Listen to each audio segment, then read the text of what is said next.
Bonjour à toutes et à tous, ma team Kiefer, j'espère que vous allez bien. Aujourd'hui pour cette nouvelle vidéo, on se retrouve pour un résumé complet d'un monument Milan-San Remo 2023. Donc énormément de kilomètres au programme pour les coureurs, c'est un sacré monument. Donc là on est à 363 km de l'arrivée. Il y a une échappée qui s'est dessinée avec pas mal de coureurs italiens. Ils sont à domicile vers Milan. 3 minutes 16 donc d'avance, ils ont pris une bonne avance assez confortable. Hop, on va essayer de mettre en plein écran, ok. Nous voici. Donc parmi ces coureurs, on peut compter Ryan Buchenko pour la Astana, Rivi, Zoccaretto, Mastri, Tonelli, Abrea, des coureurs pas très connus. On a Balmer aussi, on a Charin pour les Français, Mas. On a pas mal de petites équipes représentées sur cette grande classique avec énormément de coureurs partants.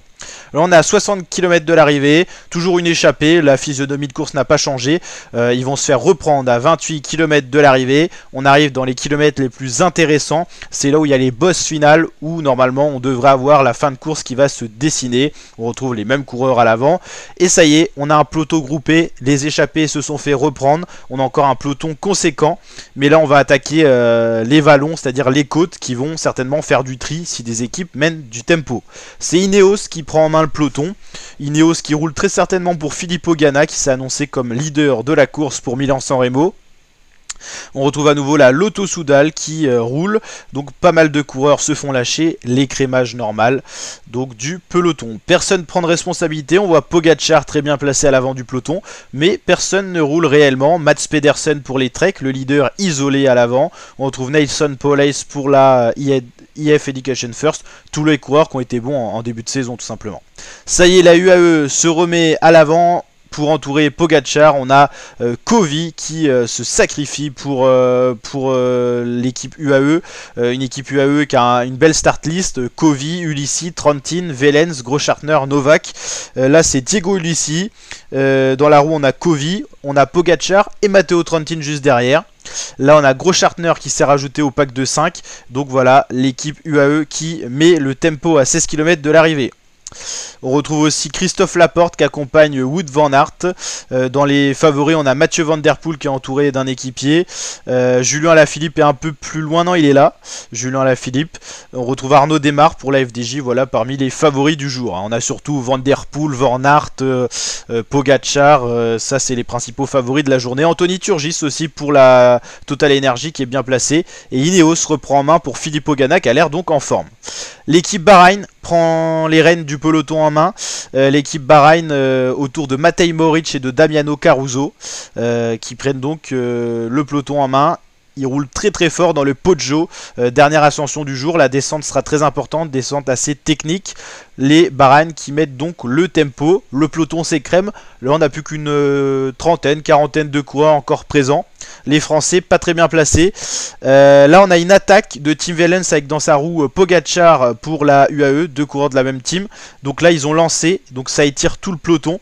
Les UAE prennent les choses en main. Wellens qui attaque, Pogacar dans la roue, Van Der Poel, Ganna, Pedersen. Là on doit retrouver Matej Moric. Donc ça y est, le creux se fait. Les Français sont loin, hein. Turgis, Alaphilippe sont pas dans le bon groupe. En tout cas très loin dans ce peloton. Et donc la UAE qui prend ses responsabilités avec Tim Wellens qui emmène Tadej Pogacar le plus loin possible dans cette ascension du Poggio.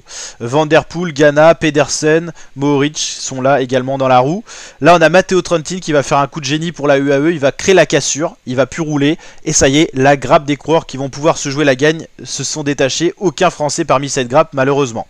Ça y est, Wellens s'écarte, il a fait son boulot et c'est Tadej Pogacar qui lance l'attaque. Mathieu Van Der Poel est à l'emploi derrière pour revenir. Et c'est finalement Filippo Ganna l'italien qui va revenir. Van Aert est là, Van Der Poel, on a les 4 plus forts.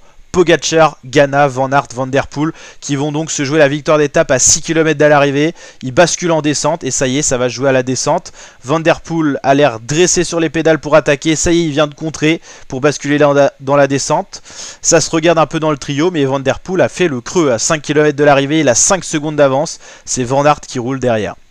Mathieu Van Der Poel lancé dans la descente, faut plus regarder derrière, faut tout donner. C'est Van Aert qui le prend en chasse, son vis-à-vis de toujours le duel Van Aert-Van Der Poel qui continue dans ce monument de la course cyclisme.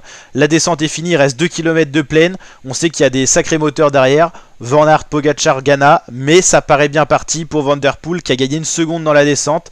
Mathieu Van Der Poel va donc aller s'imposer sur Milan-San Remo 2023 assez nettement, tout seul. Il va succéder 62 ans après la victoire de son grand-père Raymond Poulidor.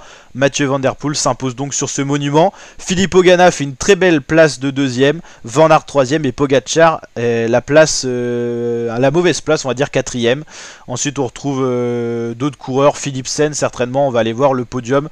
Et Alaphilippe qui est quand même assez loin, je crois qu'il va finir 11ème. Et le peloton débattu avec certainement Arnaud Démare et d'autres coureurs. Voilà la femme de Van Der Poel qui va venir le féliciter de sa victoire. Très belle victoire sur Milan-San Remo de Mathieu Van Der Poel. Le classement complet, Van Der Poel, Ganna, Van Aert, c'est le podium. Pogacar, Craig Anderson, c'est pas Philipsen. Mats Pedersen, Nelson Powless, Matej Mohoric. Le premier français seulement 9ème, c'est Anthony Turgis pour la Total Energy. Jasper Stuyven fait 10ème. Et je crois que Julien, voilà, il fait 11. Julien, pas très en forme sur les classiques. Il pèse pas autant que d'habitude. Son classement d'ailleurs dans les meilleurs coureurs au monde est bien redescendu. Je crois qu'il s'est jamais réellement remis de sa dernière chute importante de la saison dernière. Il retrouve pas son état de forme et pour l'instant, on va dire que les valeurs sur Van Der Poel, Van Aert, Ganna, Pogacar sont toujours au top. Mais Alaphilippe, un cran en dessous. Ça reste un bon résultat, 11ème sur une classique comme Milan-San Remo. Mais loin des performances de Julien qu'on avait vu quand il était champion du monde. Ballerini fait 12, Laporte pour les Français fait 13, Magnus Cort Nielsen 14e, Philipsen 15e, Caleb Ewan 16e, Marco Haller, Nikas Arn, Matteo Trentin et Yves Lampart pour finir le top 20. On avait beaucoup de coureurs d'engagés sur la course, on va regarder 170, voilà, avec 22 minutes de retard pour les derniers. Donc voilà la team. Est-ce qu'on peut aller voir le profil quand même pour Milan-San Remo? Merde, on va y arriver, 2023 parcours, qu'on voit un petit peu le profil auquel étaient exposés les coureurs aujourd'hui. Voilà, en fait on avait un parcours assez plat, une difficulté au milieu, puis deux bosses dans le final, avec le fameux Poggio di San Remo, là où s'est joué l'attaque de Velens, suivi par Pogacar, Pogacar attaque, et dans la descente c'est Mathieu Van Der Poel qui bascule avec une attaque et qui va arriver à garder son avant jusqu'à San Remo pour s'imposer sur cette édition 2023. N'hésitez pas à liker le résumé s'il vous a plu, vous abonner, activer la cloche, et je vous dis à très bientôt ma team pour de prochaines vidéos. N'hésitez pas à nous rejoindre en vous abonnant. Ciao l'équipe!